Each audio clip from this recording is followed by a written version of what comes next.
Coming up, a Sad Styles production.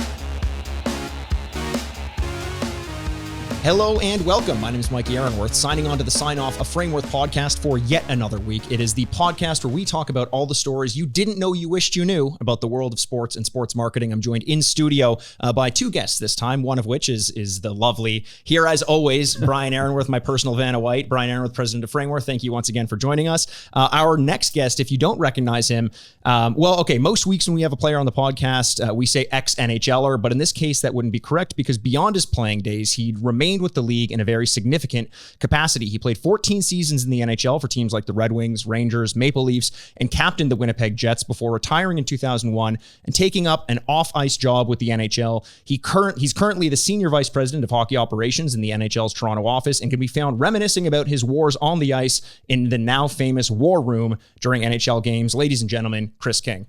Thanks for joining us. Well, that was pretty impressive. Very impressive. You got lovely, and I just got, I work for a living. Every week he gives me another different kind of introduction, which is always embarrassing. We sit here with a little bit of preamble, and sometimes you take a little bit to come out of your shell. And I figure if I poke you a little bit, it's going to get the best part of your personality. Don't kid yourself, Mike. He still signs your paychecks. Yeah, he's got to. Someone has to, right? It's got to be him. It's got to be him. And so if he tells me you got to change the introductions, guess what's happening? I'm changing the introductions. Yeah. Lovely works for me. I like that. Lovely. Well, the lovely Kris King is joining us in studio. Now Thanks we so know much. We're lying, right? This is one of the podcasts I think I've been most interested to record because I'm fascinated by the role that you have right now with the NHL. And we will get into the specifics, not only with your current job, but the responsibilities leading up to it as well.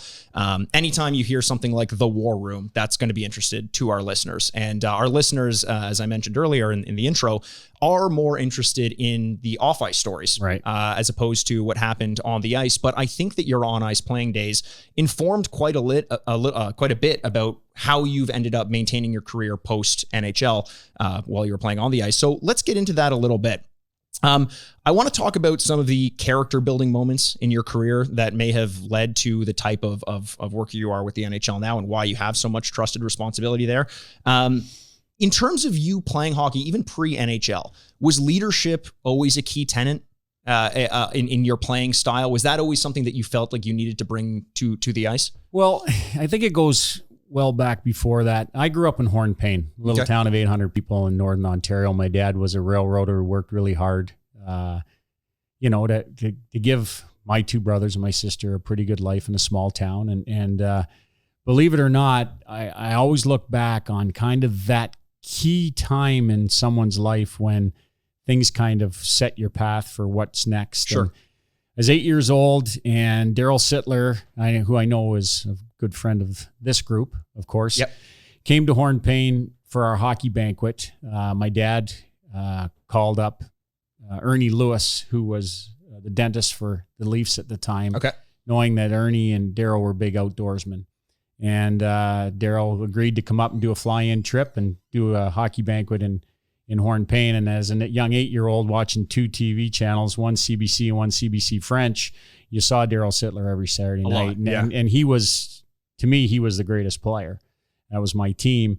And then to actually meet him, kind of said, this is what I really want to do. I want to play for the same team Daryl Sittler did. And again, I'm an 8-year-old. Sure. What do I know, right? Oh, playing in an outdoor rink in Northern Ontario. But just to see how he was with everybody and the time he spent with everybody, and I actually got to do a little bit of the fishing trip with him, it always remained in my mind that this guy was just so down to earth and for being this giant of a person on Saturday night on CBC. It kind of drove me the rest of the way as I got older. We moved to Gravenhurst in the Muskokas when I was 13, started to play in a little bit, I'm going to say a bigger town, but 3,500. Sure. But that was kind of what drove me. I wanted to be a Leaf my whole life. So was it an element almost of watching TV and seeing these guys, your quote unquote heroes while you're watching them play, and almost believing that they are not human because they're on TV, and you see someone like Daryl Sittler who comes in and is so grounded and so human that it almost gave you a sense that this is possible. This is something that I, as just a kid in Canada, can do. Well, and I kept telling everybody around me as I got older, and I listen, I had some talent. believe it or not, for those that look at the back of my hockey card, they say, well, I know where his talent was. It was in these things here. But I used to score a lot, believe it or not, when I was younger. I think I still have the record for junior C in Ontario for goals and points by a 16-year-old. My centerman was 21 and had twins. Oh, wow. So I got drafted by Peterborough out of junior C, out of my small town, and got a chance to play for Dick Todd in a great franchise that taught me how to play the game. Hooked up with Roger Nielsen through his hockey school at that time. And, Roger got a job in the NHL, and the rest is history. Yeah. But I wasn't coming to the league and scoring 25 and 30 goals. But as to your original question, I knew what I could do. And I knew that bringing leadership to any team gave somebody a chance to play the game. Yeah. And that's where I think my strengths were. And I used those strengths at every level I played at, when it was junior and then in the teams, assistant captain in a lot of teams. Yeah. And as you said, the highlight of my career really was when I was named the last captain of the Jets in Winnipeg. And tried to kind of build on those things, watching the guys around me that did it before, Daryl Sittler being the first guy, and then Stevie Yzerman, Wendell Clark, all the other guys that were before me. Perfect. I'm just thinking too, and you mentioned, jokingly, because you were a tough player out there and had a few penalty minutes for fights. Few is a nice way to put it.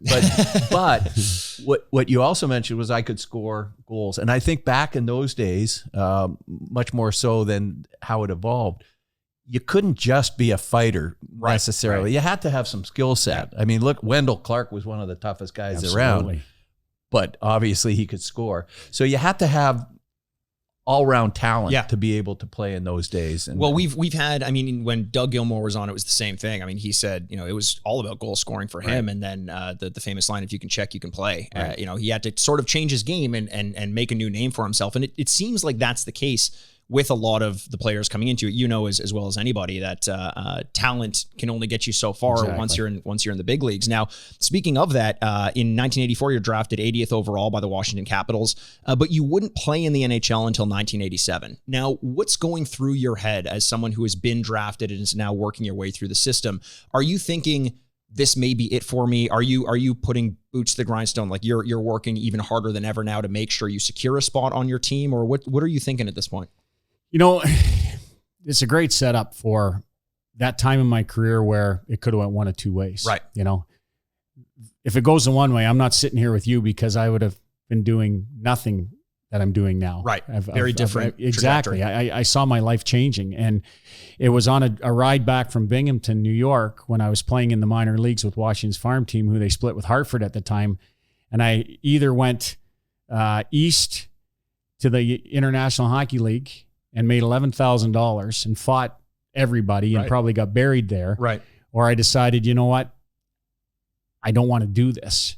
So I decided to load the car up and I headed back to Peterborough, and I was going to go to university and get my schooling. Okay. Schooling was very important to me, and I was a good student at the time. And on the way, Dick Todd, who was a coach in Peterborough, found out that Washington had sent me down. He had called me and said, "What are you doing?" And I said, "You know what? I'm done. I can't do this. This isn't what I envisioned for me." And he said, "Listen, let me talk to them." Washington ended up buying me out. I went back to Peterborough, played overage, had a great year, and at the end of the season signed with Detroit. And that was the start of my pro career. But as you said, some guys get in at 18 now. Right. For me, I was late 21 years old, and I was almost done playing the hockey. Yeah. And I got a chance to go back to Peterborough.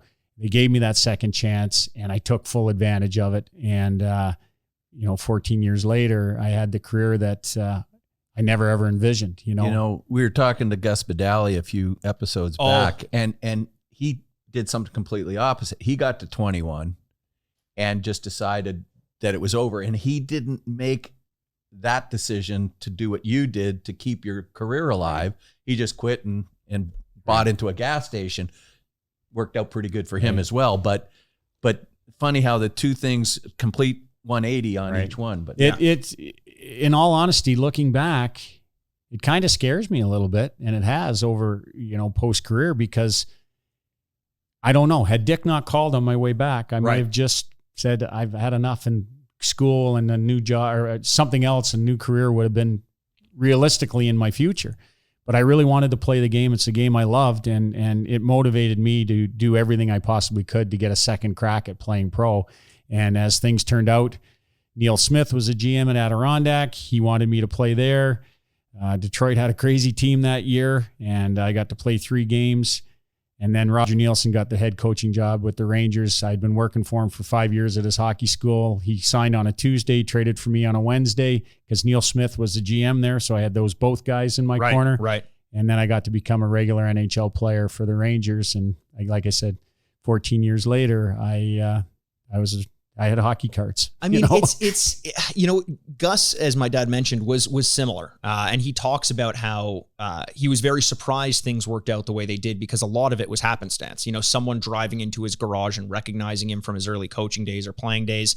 And there is that sense of fear that's consistent in someone who's telling those stories. But I think similar to Gus, I would say the same about you. You talked about how one of the key tenets in your play style was leadership, right, and making sure that you're the person in the room that is inspiring other people and getting the best out of other people, regardless of whether you're scoring the most amount of goals. I think that those people just leave a good impression on those around them. And sure, it's possible that you don't get that call and things don't go the right way. But if you hadn't been playing that way and presenting yourself in that way, then absolutely that wouldn't have happened. We lay the groundwork for, I think, the opportunities that come later on in our lives. Not that you need to be taking my advice, nor had you asked for it, but I think you need to credit yourself for being the kind of person that warranted that call in the first place. I think that goes a long way. Well, I really, truly believe that you go into different situations, whether you get traded or you sign with a different team, because those things happen to me on numerous occasions in my 14-year career. I got traded 3 times and signed as a free agent once, but played on 5 teams, and Arizona being the 6th, but we were really the Jets moving. You have to adapt to either A, who's coaching you, or B, what the team needs at that time. Yeah.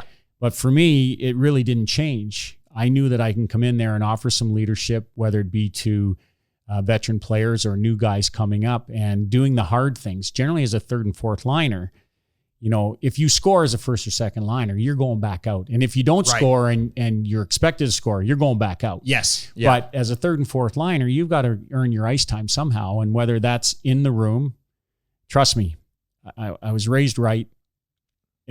Being a good person and a good player in the community, both on and off the ice, I think extended my stay in some of the cities that I played in. Yeah. Because not only what you do on the ice, but what you do off the ice is very important to a lot of organizations, especially the Winnipeg Jets, Toronto Maple Leafs.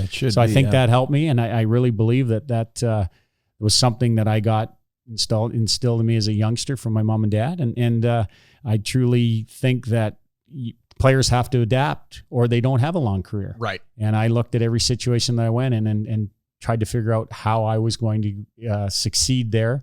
And a lot of it all went back to that early Daryl Sittler meeting that you meet a good person and a good leader that can kind of pave the way for success. And that's what I kind of thought was really important to my successes. Interesting. Now, you mentioned 2 things there that I want to touch on. One we'll get into in a little bit. You mentioned, as a 3rd, 4th liner, you have to warrant your presence there by being a certain person in the room. And I want to use that to talk eventually about your presence in the war room and what that means to the people around you. But before we get there, you also mentioned another thing that will endear you to the team that you're on is your efforts off the ice. And you won the King Clancy Award in 1996, I believe, King Clancy Memorial Trophy, which is essentially for leadership, both on but primarily off the ice. And what interests me most about this is you're a person, as you mentioned early on, a lot of people know you for, and you raised your fists, right? You are over 2,000 penalty minutes. I think top 55 penalty minutes all time, 53rd, I think, on the list. How help me square this circle? How someone who on the ice is spending that much time in the penalty box and off the ice is spending time building community. Is that something that's common? Because I know another name on there would be Rob Ray, who has won the King Clancy and is similar at 3,000 penalty minutes, over 3,000 for him.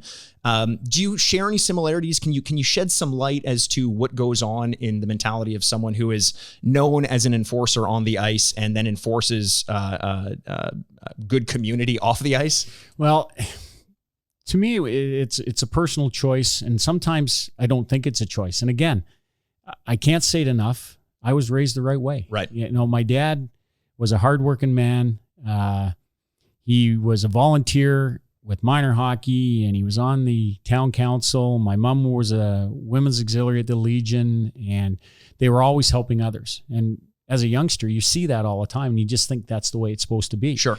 So when I went to some of these teams, I really felt that was important. And I knew that, just because you wore skates and a sweater and played on TV, that there was things that went with that and things that you could do and do good. And it just was something that my wife, Paula, and I felt very strongly about, and use that platform to do as much as we could. And it was a great way to raise our children. Ronald McDonald House has been a big part of our family. My kids have, since they could walk, served dinners at the Ronald McDonald House in Winnipeg and Arizona and here in Toronto especially, and gives them the true understanding that, there are people out there that need help. Yep. And also at Ronald McDonald House, kids their age teach you so much. They might be sick. I bet. But they don't think they are, right? Right. And it just, it's just something that our family did as a group, and it was very important to us. Sometimes as much as what we did on the ice was what we did off the ice. And the King Clancy was really exciting for me, for my wife Paula, because we did it as a family, and for my parents because, in a way, it was their award too, because they taught their son to do things the right way. It was the seeds that they'd planted. I'm thinking too, as because the question you asked was how do you be that tough guy on the ice and then that big heart off the ice? Right. And one of the things that I've found out over the years with my friendships with a lot of players, especially in my era, some of the toughest guys on the ice, the guys that are continually fighting, etc., the biggest hearts off the ice. Yeah. And I don't think there's that, there is no correlation between that. You got a job on the ice, you do your job on the ice and what's expected of you. And you might have a temper, you might not want to take a lot of crap on the ice. You do what you need to do on the ice.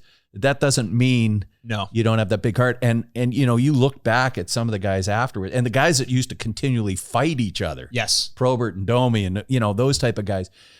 Great friends. Eddie Shack we talked about. Oh, yeah. And Gordie Howe. Yeah. How they got, they would fight each other and then they'd meet afterwards and be best friends.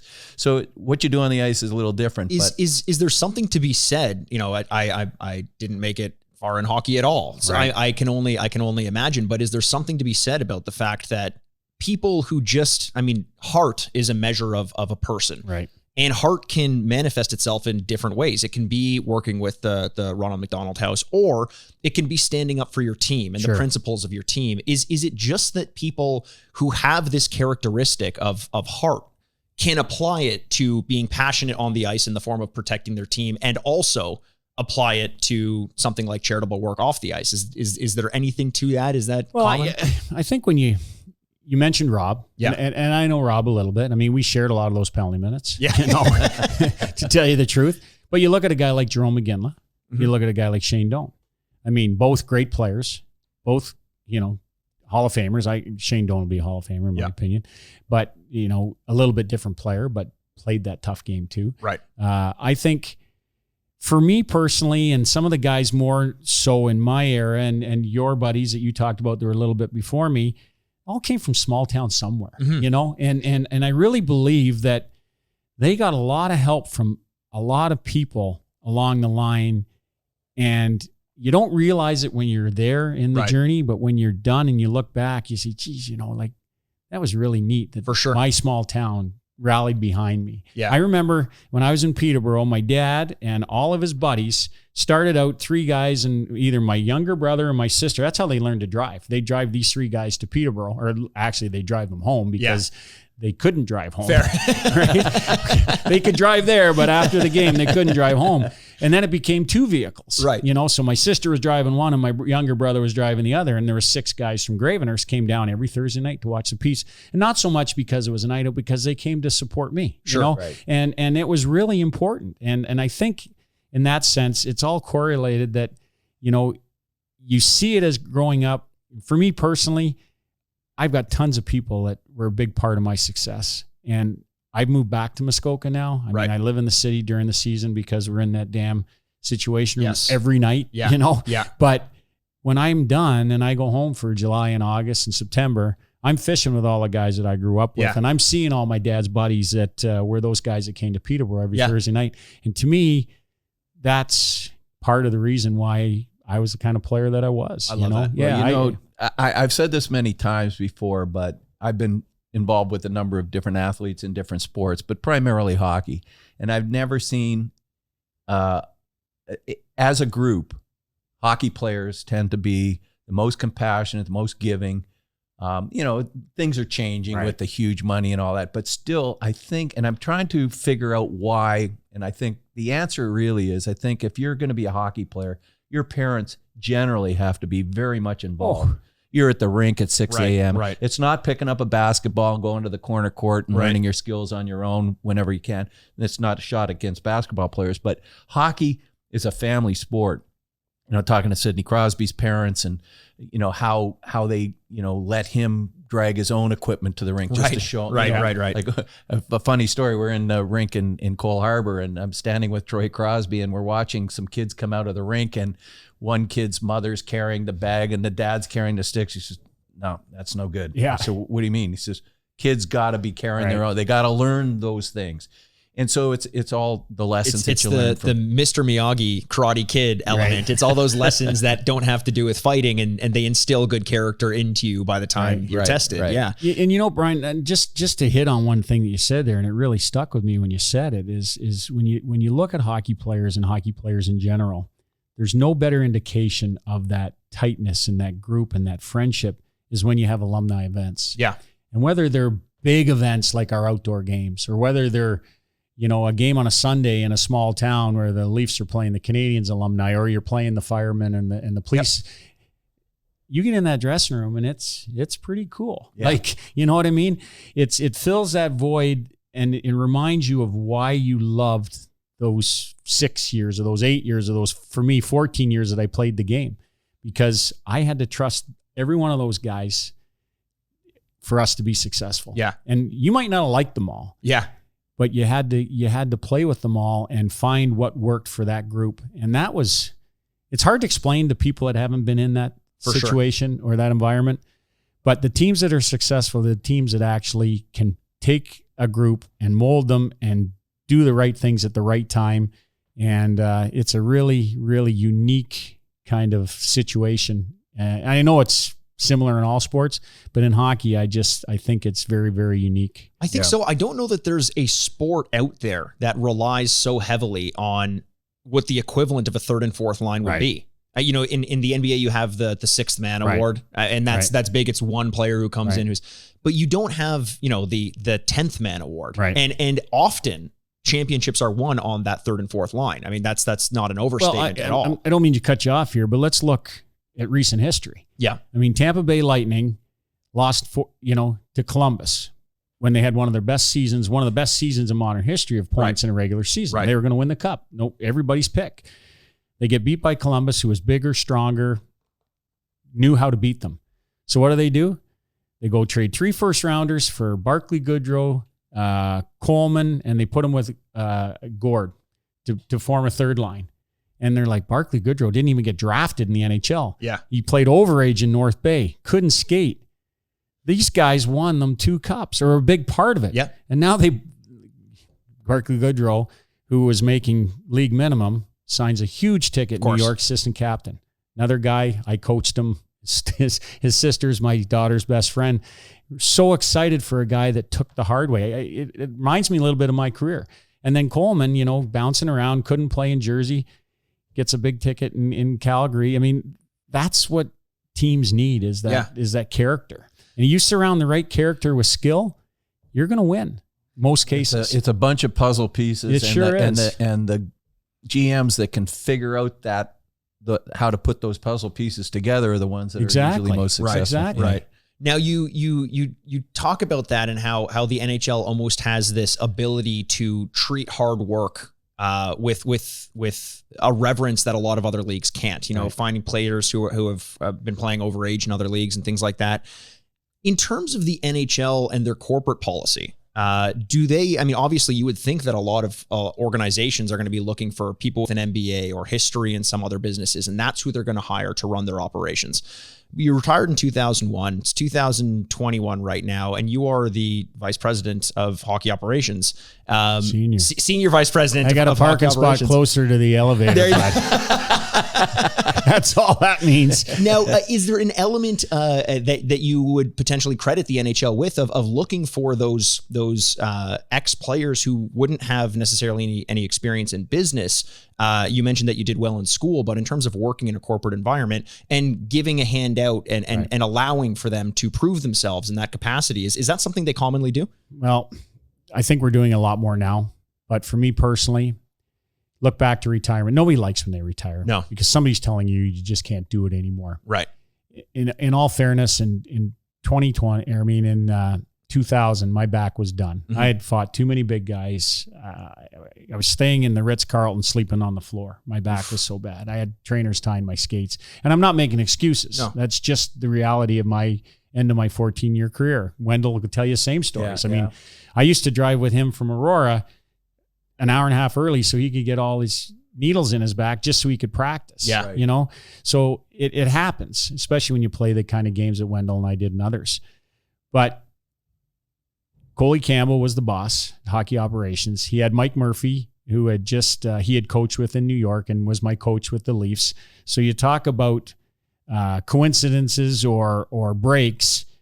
Coley had coached me. He was one of Rogers' guys. Mike Murphy had coached me. He was one of Rogers' guys. I retired mid-season when I was with the Hawks. I couldn't really play anymore. I wasn't enjoying myself. My family was back home here in Toronto. I was living by myself in Chicago. My dad always told me, you're going to know when you're done. When are you going to, Dad, when am I going to know I'm done? It's when you don't want to go to the rink. Yeah. Right. So I got up one morning. My back was killing me. I hadn't slept. I missed my kids. I'd helped my young son study on the phone the night before. Yeah. I just said, this isn't why I played this hard this long. Right. So I went in and saw Mike Smith, who was a GM, and I said, I got to go home. He said, everything okay? I said, no, you know what? I think that's it for me. So I asked him if he would buy me out, and he said, here's $1, get lost, right? So I'll pay for your flight home. But anyways, Coley was looking for somebody fresh off the ice to come into hockey ops. He was building a team there because our job was becoming more important at the league level about being involved with the game on the ice, and they had started watching video and stuff, and I'm sure we'll talk more about that. But that was my in to the league. They hired me as a consultant because I knew the players, I knew the coaches. I was able to kind of walk into the locker rooms. Coley and Murph had been out of it coaching for a while. So that's how I got my, what I consider, this is a dream job. Yeah. I'm involved in the game that I love playing as a kid, as a pro, and now as an executive. I'm still around the game every day. And so, sorry, how many years was it after you had retired that you had first started working? About 5 months. 5 months. So I tried TV for a while, but the problem with that, and Cooley will probably see this, Steve Coolius, I was on the score for a while, and he drove me to the league office and out of TV.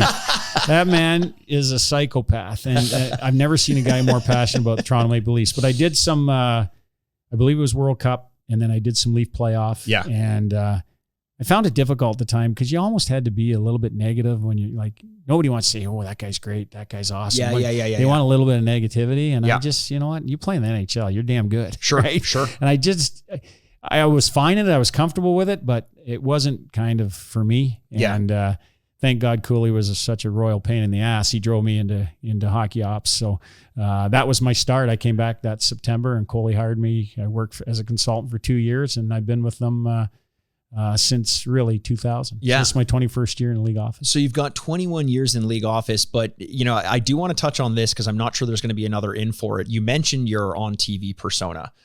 You did have some experience on TV prior to this and not in an NHL capacity. Yeah. Do you want to talk a little bit about what that was? Are you talking about my my cameo on Screech Owls, the kids show? I wasn't, but I would. You must have watched that. Of course I know Screech Owls. I don't even know that show. I believe it or not, I was fishing with one of the coaches on Screech Owls, and there was something, a window had broke, but we had to get to the bite, so we were gone, and the kids thought that I got kidnapped or something. I don't even remember, but anyways, I was on TV. I was doing what I love to do as a Northern Ontario kid.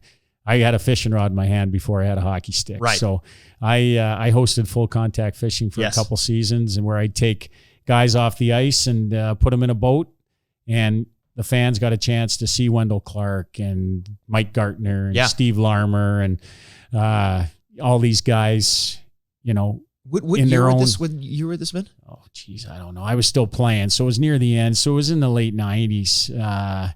It's so funny.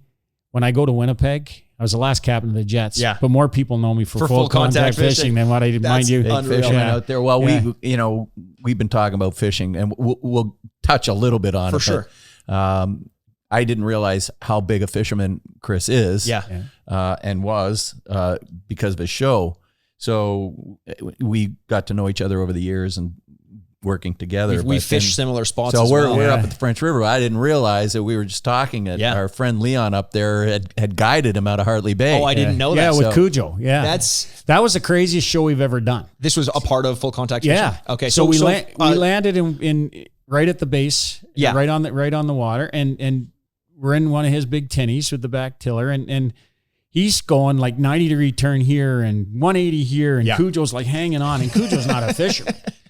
And I said, Leon, what the hell? He goes, well, let me slow down, and he's literally got 4 inches, and you guys know you live there on each side of these massive rock ledges. Yes, and that the you don't boat can see. just fit in there, and he's going full bore. Yeah, he's been there forever, and he's one of the few guys that can get up and down that. He's talking about the rapids going down to Georgian Bay, and he goes up and down that daily. I did want to say the French River, for the listener who doesn't know, it's in Ontario. It's off of Georgian Bay, in case you're unfamiliar with where it is. Actually, a pretty storied history in the French River. Yeah. So look that up if you're watching on YouTube. Yeah, I know you and I both have a lot in common. So with the French River, we both have over 50 inches. Over right? 50 inch muskie. I was going to qualify that by saying we both caught a bigger muskie than my dad. Yeah, that goes without saying. Mikey's. I won't give the whole password away, but since he's a technician and none of the rest of the family know anything about the internet or all the technical, he sets our internet password at something not the password, the ID for the internet. ID. Mikey catches the biggest, the biggest fish. That's fine. And no one's gonna park their boats outside of our island. They might need the password. Yeah. And the guys that listen to this, mostly fishermen, they're not going to spend the time to try to figure it out. That's fair. That's fair. Exactly. Yeah. Oh, there was a fisherman last weekend pulled up beside us in the Narrows there, and I said, "What are you doing?" He said, "I'm looking for phone service." I said, "What are you looking?" Guy had a beard down to his belly button. And he'd go, "What are you looking for phone service for?" He says, "I got to put my NASCAR bets in." Now I see who you hang out with. I love it. Sounds like I need to be telling my wife we got to move a little farther north. It's nice to be away from some of that service. One thing though that to talk about full contact fishing for a little bit that I'm very intrigued by is actually how ahead of its time it was, because nowadays, and I talk about this on the podcast a lot, I'm very interested in like the Twitch element of NHL and getting to know the players and making sure they have personalities off the ice. And in a modern era, marketing is very much marketing yourself. Mitch Marner does a great job of this, for example. But you, back when you were doing full contact fishing, were already saying, you know what would be great is if the viewers got a chance to get to know their favorite hockey players off the ice. Right. And that's not something that was very common back then. In fact, it was very ahead of its time. Was this your idea to do full contact fishing, or did someone approach you about it? The show had been out there, and I had been on the show as a guest a couple times, and then the host of the Fishing Pro wasn't able to finish the one season, so they had contacted me and said, would you mind shooting 3 shows for us so we can finish our 13 for the year? And I said, absolutely. Yeah. Let's go to Bass Pro with a couple shopping carts and have some fun. And I'm like, this is going to be great. That's awesome. And then, so I knew a lot of people in the business through my brother, through our family. And I knew a lot of people through my time with the league, because when guys we'd go to Florida or California, 3/4, if not 80% of the team would go golfing. Mike Gartner and I go fishing all the time, because that's what we did.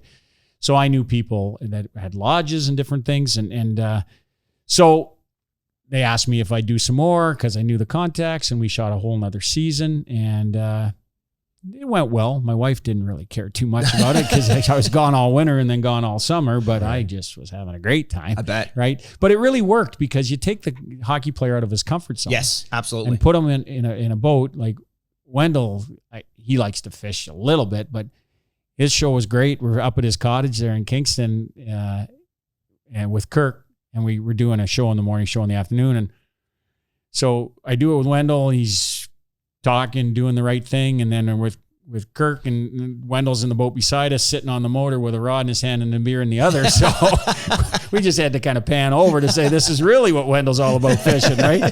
So it was a lot of fun. That's we had amazing. a lot of fun. And you know what? We found out after we started doing a couple shows, that's what the fans like. Absolutely. You know, it's all that personality. They like sitting on the picnic table after talking about all the fish we lost, right? Yeah. And so it was, I'm not teaching them how to rig a rod or what line and shit to use, pardon my French. Yeah. But it's what worked for us, and it was. Well, that's what makes this show too a little bit. Is you're hearing things that you don't normally hear. Yeah. That's the fun part. Right. You can watch Sportsnet or TSN and listen to the guys analyze everything. We're here having some fun. Yeah, absolutely. Yeah, I mean, there are a ton of other people who can talk hockey way better than we can here, but that's not what we bring to the table. We like to talk about the back end of sports, what happens off the ice, and we get a ton of great stories in that sense, and that's why, as I mentioned at the top of the show, I was so interested to talk about what your role now is as Senior Vice President of Hockey Operations. When I hear that, and I saw the signature to your email when you told me what the dress code was going to be for today's episode. You were going to be wearing jean shorts and a muscle shirt. And it was raining. It's raining. So, you're wearing that under the sweater, though. Of course. I'm hoping. Yeah, of course. I changed in Brian's office. But I was when I got that email and I saw that title in your signature, it's the kind of title you see and assume you're about to get fired. Like it is a very high sounding. Well, the day's not over yet. No, it's true. That's true. How am I doing? And we'll wait till Coley hears this podcast. That might be it. Yeah. Can you walk us through what that means? What it is in your day to day? We know you're in the war room, as you mentioned, just about every night. But what, generally speaking, is involved in that role? Well, let me set up what hockey ops is. Sure. Coley Campbell's been the head of hockey operations forever. Yeah. Coley was coaching with the Rangers. Brian Burke held the position before Coley. Berkey wanted to get back in with teams, and Gary Bettman had just become the commissioner and talked to Colin, and Coley's done an unbelievable job. We're a small group for the keepers of the game is what a lot of people outside of our group calls us. Right. We're in charge of everything when you think of the game itself. Officiating falls under our department. A lot of things that I oversee are the environment, the arenas, the boards, glass, everything from a safety aspect for the players, the officials, the fans. All that falls under hockey ops and personally my area. We are in charge of the rules, the enforcement of the rules. What a lot of people attribute our job to is when they say they're going back to Toronto for video review. Yeah. Generally, when the ref comes over, puts the headset on, we hand them the iPad. 90% of the time, they're talking to me. I'm in Toronto. I got the headset on. I'm behind our viewer who's assigned to that specific game, and we're sending him replays, getting him the opportunity to see it again because, I mean, you guys are huge hockey fans. Yeah. The game's so damn fast. The players are so big. They see it once, they make a call, and in most cases, believe it or not, they get it right. It's astounding how often. It's incredible how good our guys are. And I'm not just saying this as a guy that's in charge of this group. As a player, they are amazing. Our referees are the best, I believe, in any sport because of the environment they work in. You know, there's no sidelines to run off of when players are going. We're right in there. We're in a little bubble, and stuff's happening so fast, and the puck's this big. I mean, it's incredible. Anyway, so video review is a big part of it. You know, because it's in Toronto now, the GMs wanted it there because the guys, whether it's Mike Murphy, myself, a guy, Rod Pasma, Kay Whitmore was a goalie in the league, we're involved in making those decisions each and every night, the entire season, and as long as we're doing video review and Coach's Challenge. Right. And Coach's Challenge we'll talk about because it was added a new layer about 4 or 5 years ago. It's consistency they wanted. Mm-hmm. Because it used to belong to the video goal judge in every one of the 32 buildings now. Yeah. They had the final say. Right. Well, they work 20 games of the 42 or 41 games that are in that building, and we see everyone every night. So the way we rule on a Tuesday is going to be the way we rule on a Saturday. For sure. This is a kick. This is a high stick. This is goalie interference. This is offside. So in that sense, it's the right thing to do. Mm-hmm. Now, this is really challenged our IT department to stay up with technology. I bet. You know, we need the best cameras, we need the best looks, we need more frames per second, especially when we had that stupid foot in the air rule on offside. Oh, yeah. You know, that, Yeah. To the point where we've changed the rule just for which Coach's I think was Challenge. a great call, yeah. Absolutely. And we were pushing it for a while. But you also have to remember, Hockey Ops manages this part of it and rules, but we work for the owners. Right. Who entrust their presidents and their GMs to represent them. So whatever the GMs want, we enforce. Right. We didn't want Coach's Challenge. Yeah. And we remind the coaches when they piss and moan that they didn't get the call, which I'm sure, Brian, you can understand. Yeah. It's not our challenge. It's called Coach. It's not called Hockey Ops Challenge. Yes. It's called Coach's Challenge. You buggers wanted this. Exactly. But we feel we're in a pretty good spot. Now, listen, I'm not going to say for a second there wasn't growing pains. We overanalyzed this early. That we took a goal away from Matthews where it was absolutely should have counted. Same thing with a game on McDavid in Edmonton, same night. We just got killed for it. But we had to kind of reshuffle, talk about it. We've got great people we can lean on. We have a committee of GMs, players, owners that we talk about the game. We get the players' input. And we're always trying to improve the game without changing what the game and what everybody loves about the game. Yeah. Me as a guy that played in the 80s, 90s, and those that had friends that played before us and those that love the skill of the players today. The game is different over decades, but it's still hockey, and we don't want to get too far away from what everybody loves about that. So when you're putting when they're deciding on a new rule, and then you've got to figure out, right. And sometimes you can't tell whether it's a good thing or a bad thing until you figure out the technology doesn't work as well as you want, or how to get consistency down the line. So a lot of times an idea that comes into play is sounds good at the time, but isn't really tenable when you. Well, I think the offsides would have been a great example of that. You know, realizing how often are you it's born in the States? No, Canada. Don't say offsides. It's an offside. Offside. Oh, am I getting that wrong? Plenty of them are offside. Offside. Yeah. Okay. And you know what? Some of the comments about the calls that the War Room makes are also offside. Keep it to yourselves, kids. Come on. Hey, I'm just trying to help you out here. I don't want you to get beat up by your buddies. No. I was wondering where that was going. But holy cow! Yeah, invite me here. I drove through traffic, and now you're killing me. I had S's frivolously. Okay. It's you can call me Mikey's Aaronsworths. Okay. A lot of people have. But do you find the example I was giving was, you know, you want to institute this rule on offside, and it's amazing how often it came up that the player's skate was above the blue line, although it was in the correct position. So the rule has to change once again. It's always going to be a constant change back and forth. It's going to oscillate. But I don't think there's a person out there who would argue that we're not better off right now.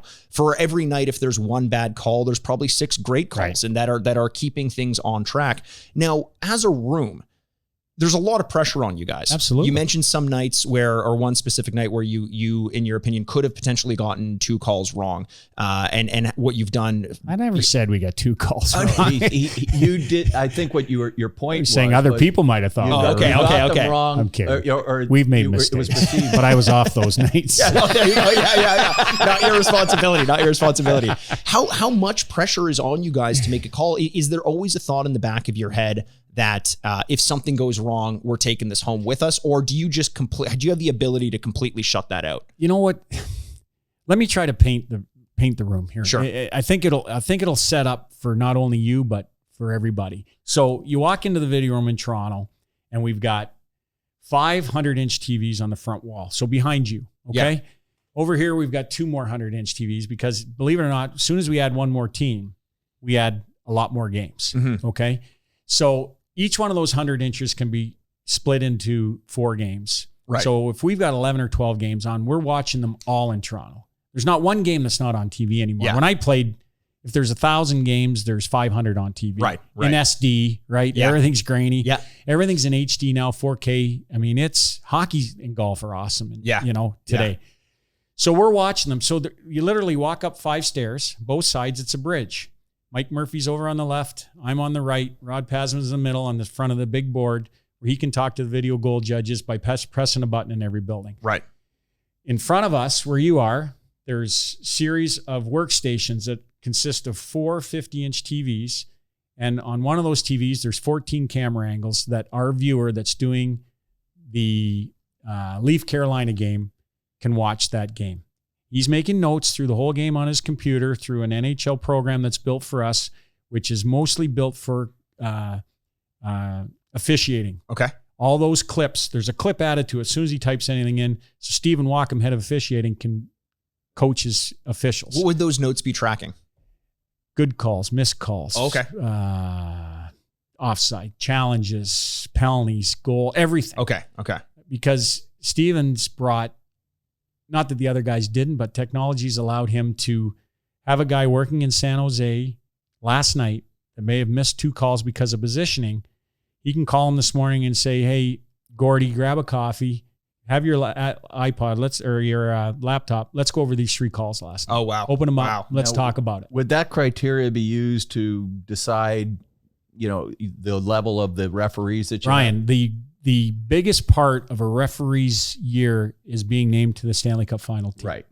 So they are graded on every game. Okay. They are now graded on every call. Wow. And there's series managers, Bill McCreary, Paul Dvorsky, Don Van Massenhoven, to name Rob Schick, guys that you remember that refereed me that work for Steven. Yeah. They go out and they watch, or we have a retired guy in our room every night that help us with these calls, help us with the rules, help us with the retired viewers. Referee. Yes. Yeah. And it's worked really well. At first we're like, we don't want this guy in our room. Yeah. Right. And I can honestly say Coley Murph says, we don't want this guy in our room. We know what we're doing. Yeah. But it's really worked well. And I think for the guys on the ice, when they talk to me, as I said, 90% of the time, we're on the same page. Right. Because every call that's done that week is sent in an email. Every morning on Monday, Steven sends out an email with a couple bullet points of what we saw.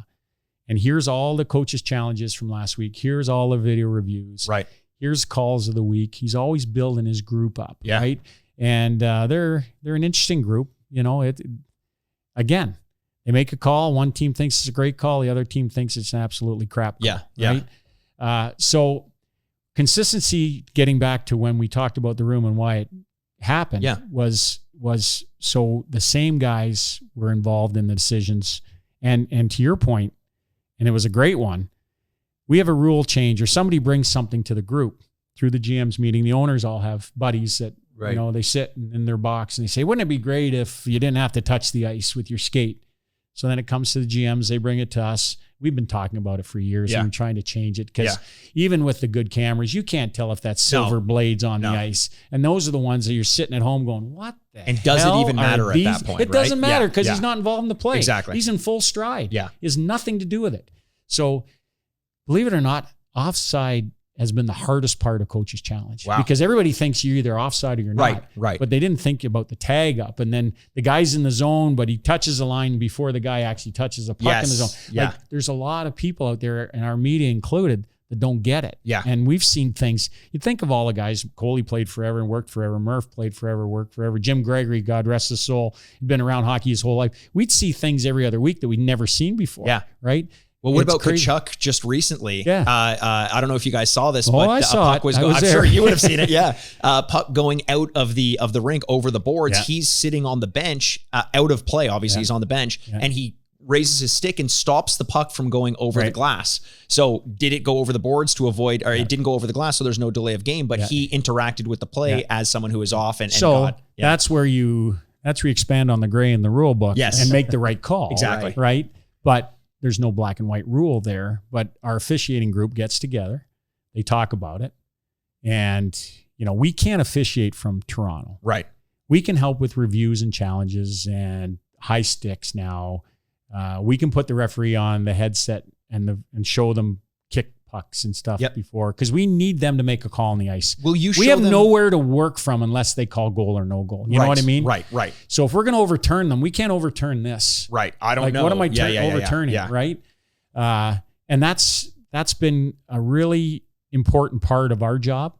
But we can have arguments. Yeah. But the referees thought they had the final say when this all came about. And the general manager says, no. I want the 4 guys that do this every night to have the final say. So in the beginning, we had some conflicts. Right. because the referees, and I would have been the same, and I've been raising my hand for 20 years in the league, like Billy McCreary. Hell's Kinger in Toronto telling me I'm wrong. Right.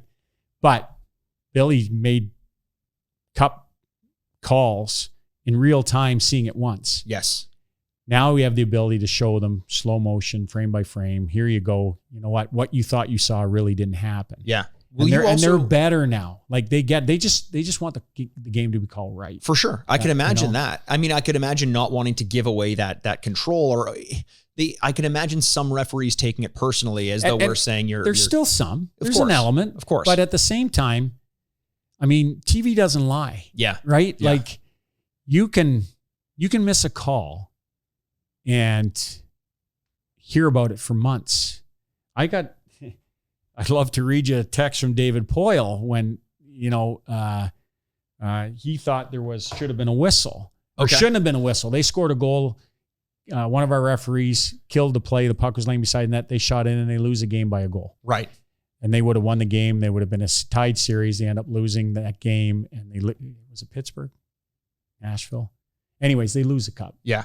David just can't get over it. I see him now today. Yeah. It's like 7 years ago. He can't get over it.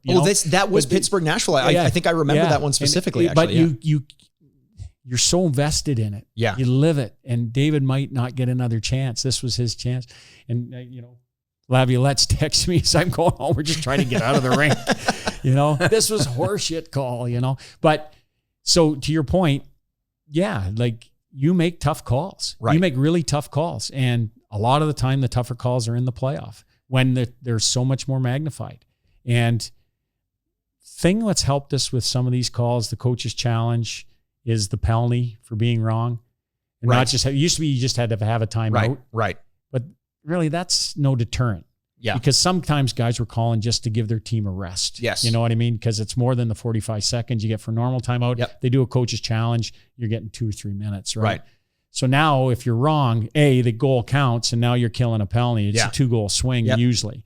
So that's part of the adjustment. Yeah, and that's your point. Right. We thought this was enough. And then we lived it for a year and we go, this is crazy. Yeah. Let's put the penalty on it. We did it for offside first. Now it's for goalie interference. And, your point about trying it, we try different rules in the American League for periods of time before we bring them to our Testing league. it out, yeah. We try them in exhibition. You look at foot in the crease rule. Yes. You might be too young to remember that, foot in the but crease rule, yeah. That was the craziest rule ever. Yes. And Coley took over from Ask Ryan and Brad said, Hall about that. we're going to ask Lindy Ruff about that. Yeah.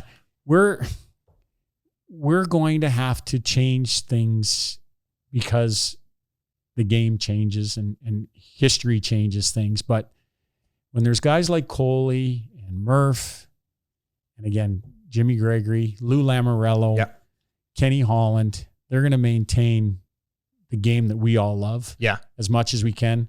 Listen, today's athletes, I'm looking over your shoulder, it's Sid and Marner. And I mean, Sid's an old man and Matthews, but these guys change the game. Yes. Not us. Right. Not the GMs, not the owners. Everyone else is trying to keep up. adapt. We have to adapt to how good this guy is. Right. How fast and the how game fast is. he is. Yeah. And we can control things by we have an oversight on equipment. Right. Like if somebody's going to develop a stick that has everybody shooting the puck 20 kilometers an hour faster, we're not letting that in the game. Right. Because of safety. Right. And I oversee that too. So I have to clear all new equipment. Well, you had a pretty big hand in the skate guards as well, right? The plastic skate guards that went over. It was the equipment manager in Detroit who had initially come to you about potentially getting that. There was a heated blade, I think you're talking about at one time. I'm talking about the skate guards, the plastic guards that go on the skates. No, that's a little before my time, but everything now. But yeah, you're right. I mean, you're talking about tube skates to the other. Yeah.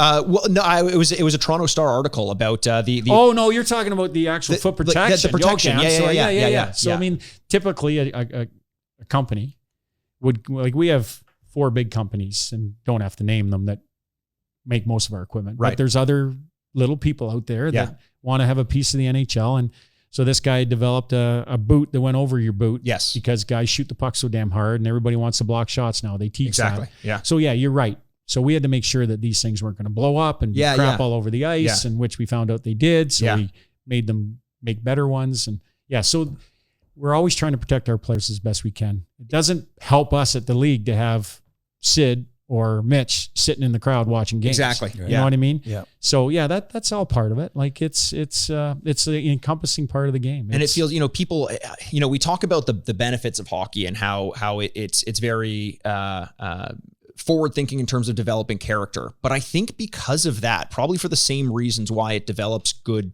people with a lot of heart, people also take it very personally when the quote unquote tradition of the game is changed. I think baseball is probably pretty similar to this, but any rule change is like, well, hang on, it's been written in stone. This is the way it's supposed to go. So I imagine that someone in your position has to deal with a lot of contention between, the referees, yourselves, the players, the managers. Everyone is trying to protect their idea of what hockey is, when from your perspective, and I think it's probably the right one, is that this game evolves with time. And it can't just be what it was before the slap shot was even a thing. It's going to change. Is it always kind of in the back of your head with every rule change, every equipment change, the politics that are going to go into getting everyone on board with? Absolutely. Yeah. And let me go bigger picture. Have you guys been to Vegas for a game yet? I haven't seen a game there. No. You know where this is going. Like, our biggest struggle now to maintain the game is game presentation.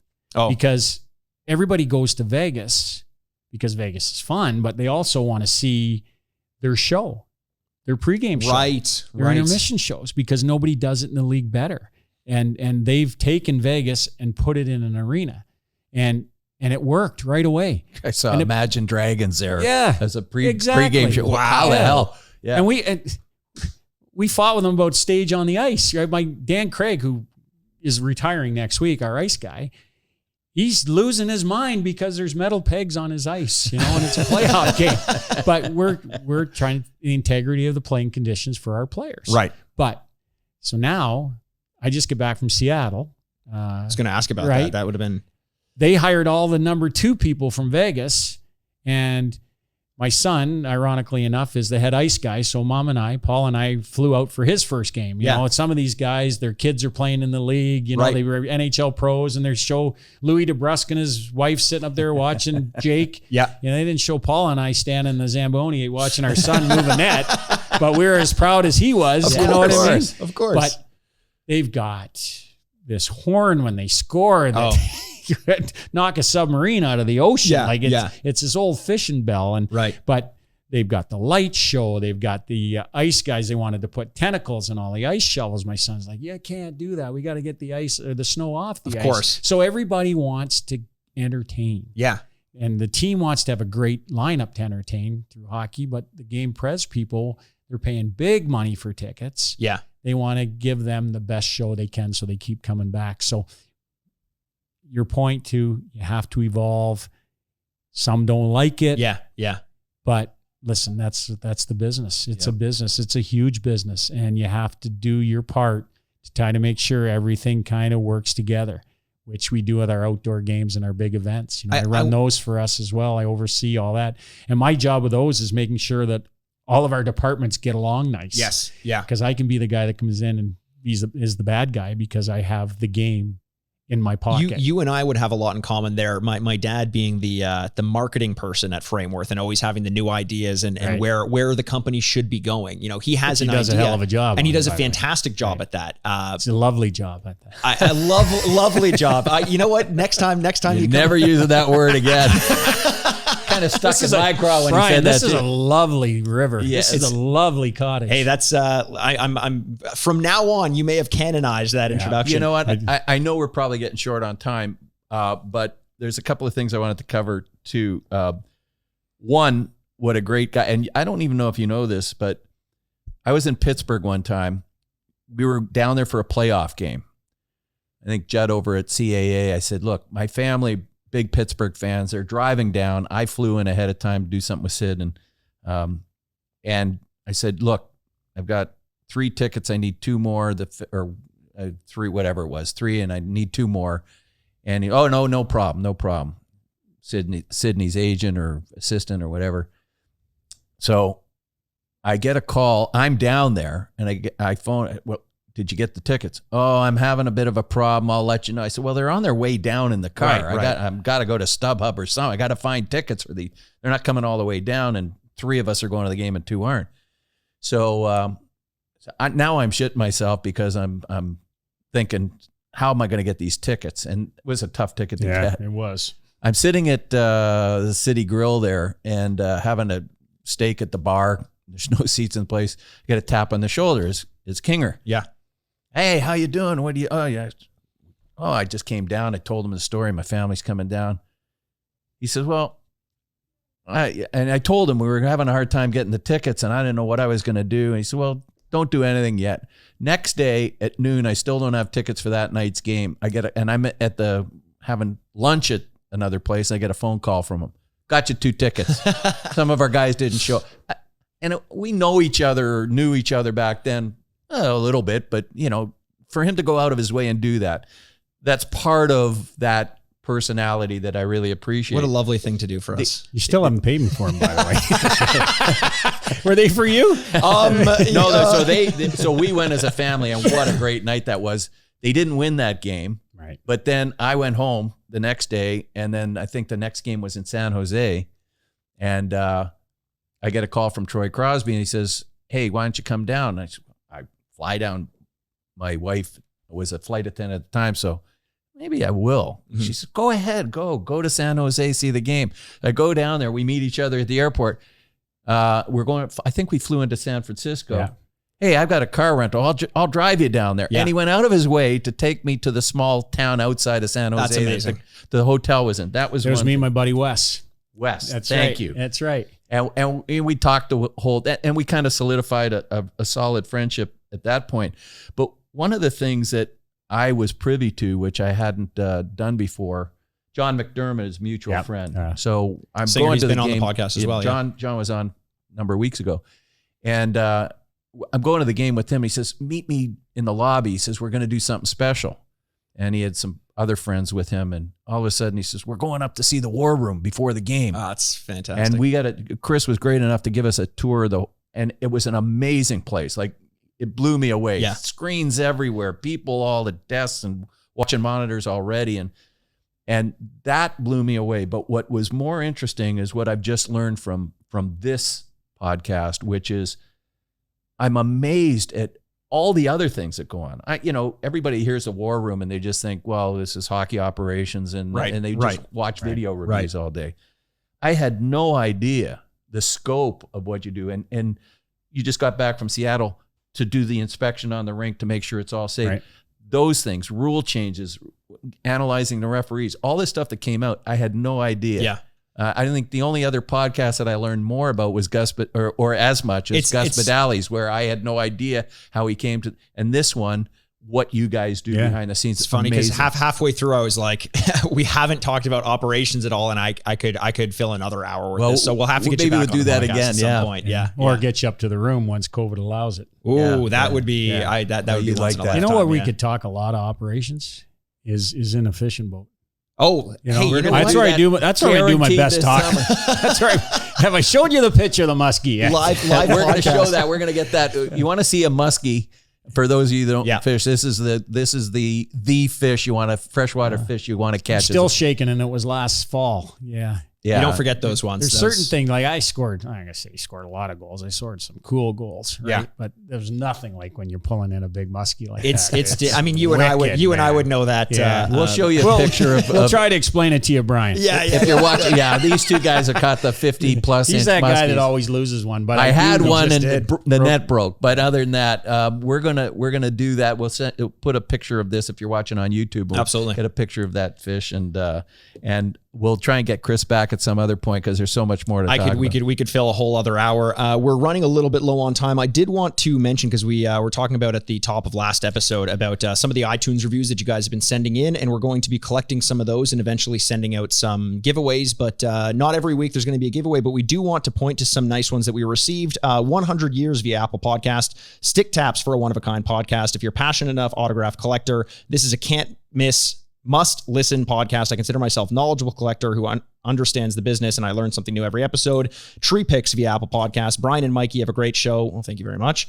As an entrepreneur, it's really great to get a peek behind the curtain of a sports marketing business and hearing the highs and lows of running a business. Also, the guests bring on have stories that blow my mind. Thank you so much. It goes on from there. So if you have any reviews, make sure to get onto iTunes or whichever platform you're listening. Give us a review. We're going to be choosing some of those probably once a month or so to send out some giveaways, and we'll be announcing which ones those are. And who knows, we may mention you on the podcast as well. Kris, thank you once again for joining us. This was phenomenal. I really enjoyed it. That time flew by. It really does. It's, the first 10, 15 minutes, it's always, you're kind of just gauging everything, getting used to it. And then you just hit slipstream and it goes from there. So can't wait to get you back on. Absolutely. If you're willing at a different time, maybe we'll do it live from a fishing boat and we can teach my dad how to catch that big muskie. Yeah, we set this up north on the French River. We could be doing these shows and a little bit of sideline fishing. Hey, I like that. I like that. A little bit of fishing. This sounds like retirement plan. Well, you know what? We got to talk, Mikey. We're now moving into Starlink. So there you go. We have terrible internet up there for the most part, and so it's tricky to work from up there. But now with the Starlink, Elon Musk has saved us with Starlink. So anything you want to plug? Anything you're working on beyond the operations job you were just explaining? No, you know what? It just hockey seasons. Listen, I'm very fortunate to work in this great game. As I said many times, I think you can tell I love the game of hockey, but I love the people I meet through the game of hockey, and you guys are part of it, and I feel very fortunate to have been able to call this game my life. And I don't know how much longer it'll be. I guess we should have my wife on here and she'll tell you guys how much longer I'm working. But I just feel very fortunate to be part of such a great game. Well, we're glad to have you in the War Room, knowing that you're looking after the game that we all know and love and bringing it into the modern era. It means a lot.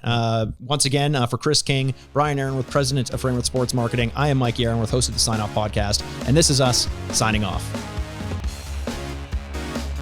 Well, ladies and gentlemen, we made it to the end of yet another episode. Thanks again so much for joining us. You can find videos of all of our episodes on YouTube by searching the Sign Off Podcast. You can also follow us on Twitter at Frameworth Sport or Instagram at Frameworth Sports. And hey, if you're not sick of me yet, you can find me on Twitter over at Retrograde Mikey, or you can always find me embarrassing myself over on Instagram at Aaronworth. The Sign Off is a proud product of Fadoo Productions and Sad Styles Productions, executive producers Mikey Aaronworth and Andrew Bascom. Until next week, this is Mikey Aaronworth, signing off. Furnished by Sad Styles Productions. Get into it.